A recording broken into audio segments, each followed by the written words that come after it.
Shalom. Selamat sore Bapak Ibu. Selamat sore Bapak Ibu. Ya, nama saya Muhammad Subhan. Tadi kami sudah ibadah dari pagi tadi sampai saat ini. Saya mau memberikan kesaksian di mana anak saya Kairos namanya, bisa tampilin kali ya sambil bisa dilihat. Ya, Kairos artinya waktu Tuhan. Jadi saya mau memberikan kesaksian ini karena anak kami kena kanker leukemia tipe ALL. Jadi dokter memvonis anak kami terkena kanker ini dan kami sudah melayani 3 orang kanker, 3-3-nya meninggal. Terus tiba-tiba anak kami kena kanker leukemia. Saya punya istri hanya 1, nama memang Muhammad Subhan, tapi saya pengikut Yesus yang mati di kayu salib dan bangkit dan memberikan amanat agung. Itu saya Bapak Ibu.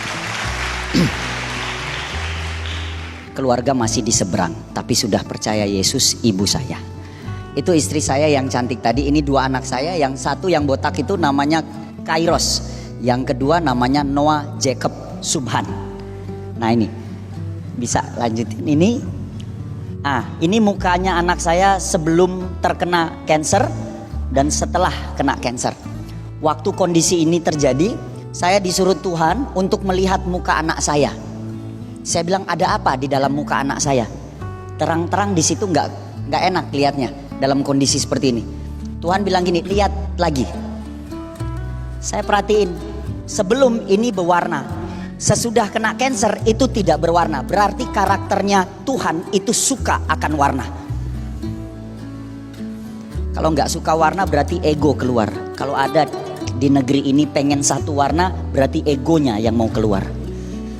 Next, di rumah sakit di Jakarta, Medistra, saya jatuh di sini waktu saya gendong anak saya, Kairos. Dia bilang, papa kuat ya. Bapak Ibu, saya bilang iya, papa kuat. Di sini enggak Bapak Ibu. Di sini mau hancur. Anak sakit saja itu rasanya nggak enak, ya. Apalagi divonis kanker leukemia tipe ALL. Saya tanya dokter, dok, anak saya bisa sembuh nggak? Dokter jawabnya apa? Dokter bilangnya kami usahakan. Saya bilang Anda tidak menjawab pertanyaan saya. Anak saya bisa sembuh apa enggak?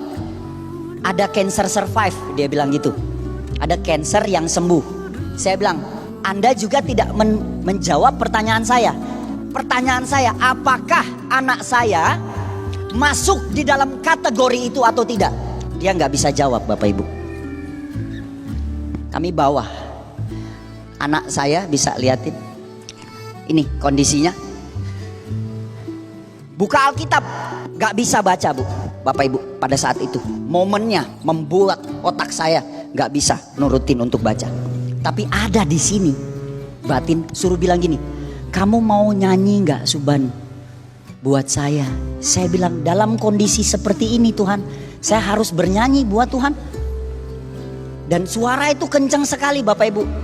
Lagu ini yang keluar, biarlah manis kau dengar Tuhan, manis kau dengar Tuhan. Manis Bapak Ibu?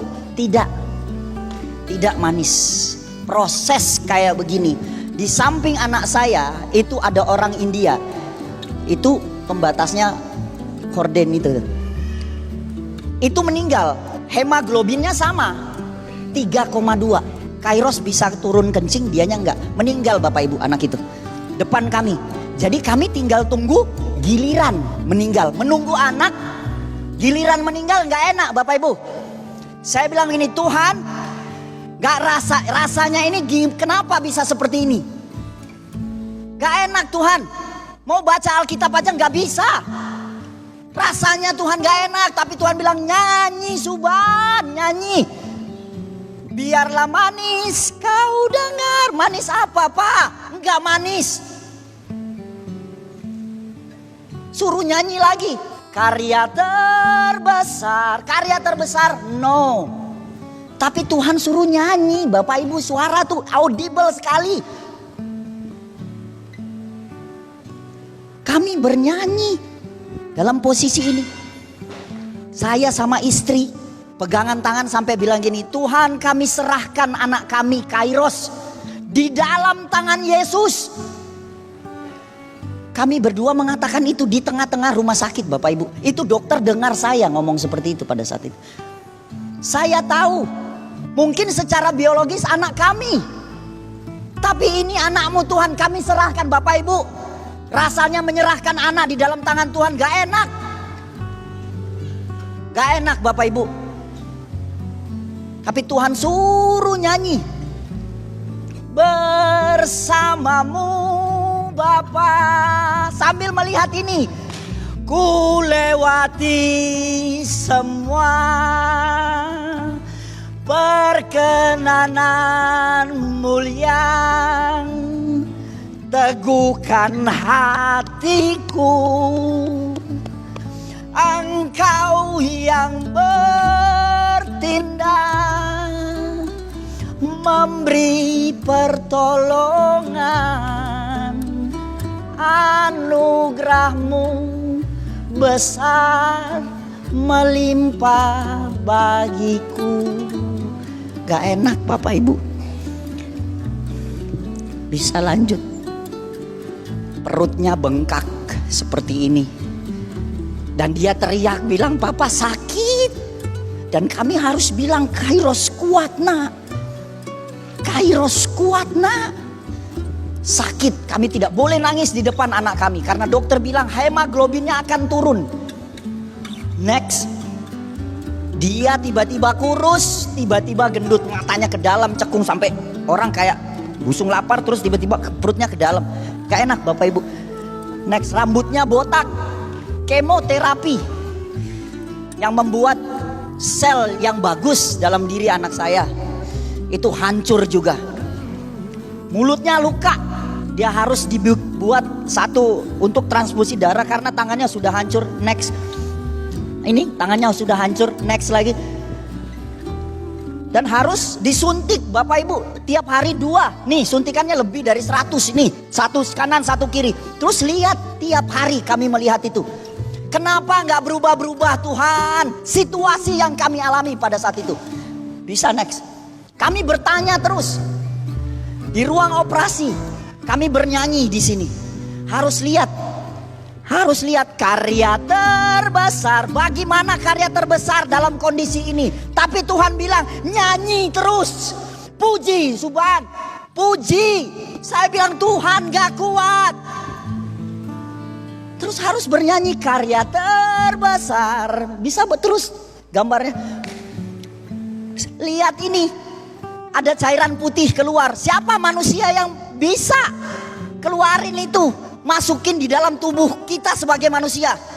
Siapa kasih tahu? Gak ada di sini yang bisa tahu.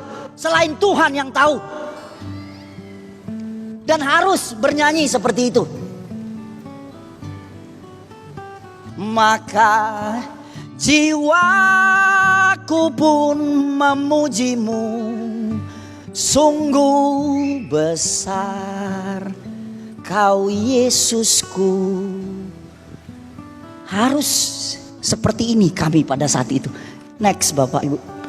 Kemo ini yang paling saya gak suka lihat. Next. Mulut berdarah tiap hari harus keluar darah itu di meja makan kami lihat. Dia maaf ya, dia pup Bapak Ibu, itu darah yang keluar. Kami tiap hari melihat itu. Dan dia harus bilang, Papa sakit ini Papa, muka tulangnya harus kami urut tiap hari jam 3 pagi. Kami harus gantian untuk bangun, untuk urut anak kami. Next.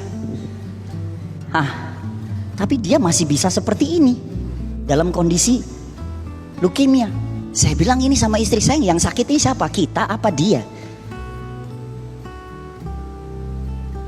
Proses yang kita lewati itu membuat kita jadi lebih dewasa ternyata.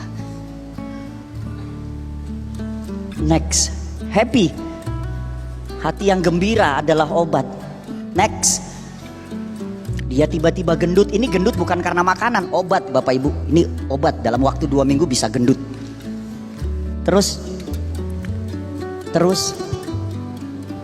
botak, saya langsung botakin kepala saya pada saat itu. Dia bilang, papa kita sama. Iya sama, sini enggak. Iya sama, sini enggak. Masih lihat situasi seperti itu. Next. Ini keinginan kami harus masuk kamar mandi untuk berdoa. Keinginan kami ini, supaya anak kami bisa bermain sampai besar. Next. Terus ini di ruangan juga kami bernyanyi. Dokter tiap kali kami bernyanyi, dia selalu mengeluarkan air mata. Gak percaya Tuhan Bapak Ibu. Dia keluarin air mata. Saya percaya hadirat Tuhan hadir di situ. Next. Pak Victor Faraktimela datang menjenguk kami. Dia gembala di GBI, di Delft, gereja di Delft Belanda. Next.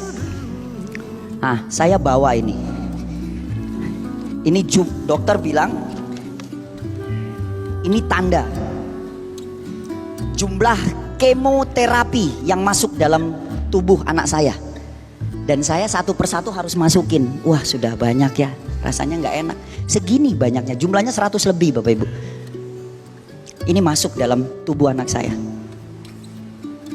Hari ini dokter datang. Di sini ada satu tanda di mana dibilang ini hari bad day atau hari buruknya anak saya. Dia bilang bad day karena kenapa? Di hari itu Kairos bilang gini, papa, nei papa, nei. Nei artinya tidak dalam bahasa Belanda. Dia bilang nei papa, nei. Kairos sudah sembuh. Siapa yang ajarin anak itu bilang kalimat sembuh dalam kondisi seperti itu? Dia bilang gitu, papa Kairos sudah sembuh. And dokter bilang itu bad day-nya dia. No, saya bilang itu dia ketemu Yesus di situ. Pada momen itu Bapak Ibu, saya foto itu. Ini psikolog anak datang pada saat itu. Dia tanya kenapa Kairos? Saya bilang ini, wah dia habis tadi pagi jam 8 pagi habis doa sama kami langsung bawa ke rumah sakit. Sampai jam 6 dokter nggak ngapa-ngapain sama dia. Bapak Ibu tahu begitu balik lagi setelah berapa hari 4,5 bulan saya tidur berdua, dokter datang sama anak saya. Pak mau ambil sumsum tulang belakang untuk cek virusnya tinggal berapa persen. Dia cek sejam dia balik, dia kasih tahu, Pak leukemianya virusnya tinggal 1% Bapak Ibu.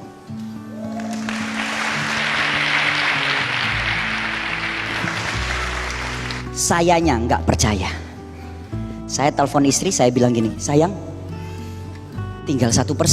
Istri saya bilang, kenapa kamu gak yakin? Apa yang gak mungkin buat Yesus? Saya bilang, kita 3 orang meninggal depan kita sayang. Bisa ya? Cancer survive. Dokter bilang kan 2 tahun sampai 3 tahun. Nah itu kan rencana dokter, bukan rencana Tuhan. Nah saya, boleh gak cek lagi? Dokter datang baru ngomong nih. Dokter datang, istri bilang, ngomong langsung sama dokternya. Saya belum ngomong, dokternya langsung bilang gini, Pak boleh gak kami cek? Hehehe, kamu aja gak percaya apalagi saya. Dia cek 2 kali Bapak Ibu. Dia balik lagi dia bilang, Pak bukan tinggal 1%, 0% Bapak Ibu.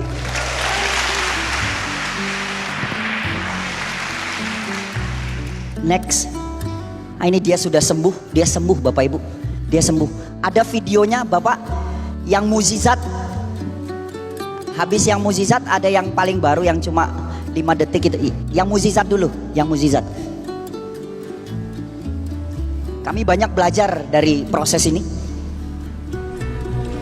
Ini, coba lihat. Siapa yang bisa masukin itu? Air. Kental, putih. Kalau bukan Tuhan. Kami bernyanyi, dia ajak dance dokter. Itu selang ke dadanya itu.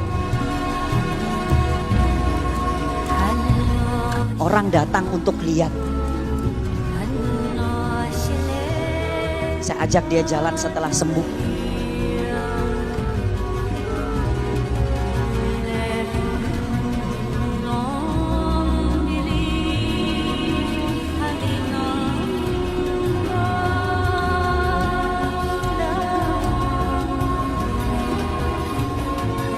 Rambutnya sudah tumbuh Bapak Ibu. Dia ajak orang-orang di gereja untuk dance. Dia tahu, dia ambil flag atau bendera. Dia tahu siapa. Itu api yang menyembuhkan dia yang berasal dari Yesus. Dia ambil itu. Ini portokat yang di badannya dicabut sama dokter. Untuk apa? Dokter bilang ini, dia sudah sembuh. Jadi tidak ada alat lagi di dalam tubuhnya dia. Ada video terakhir yang paling baru. Ini dia, baru 2 hari yang lalu. Dia sudah masuk sekolah. Ini dia, di Belanda, yang pakai baju batik. 4,5 bulan dia nggak ketemu teman-teman. Itu Kairos. Dan dia sudah ketemu teman-temannya. Pesan yang Tuhan mau kasih, apa yang berharga di mata manusia, siapapun dia, itu yang Tuhan mau ambil. Karena Tuhan mau kasih tahu, Yesuslah yang paling berharga di dalam hidup manusia. Kenapa tidak berubah situasi kami pada saat kami mengalami? Karena Tuhan mau rubah sikap hati manusia terlebih dulu, baru situasimu berubah. God doesn't change your situation, but God, He is trying to change your heart first, and then your situation become different. Yesus memberkati.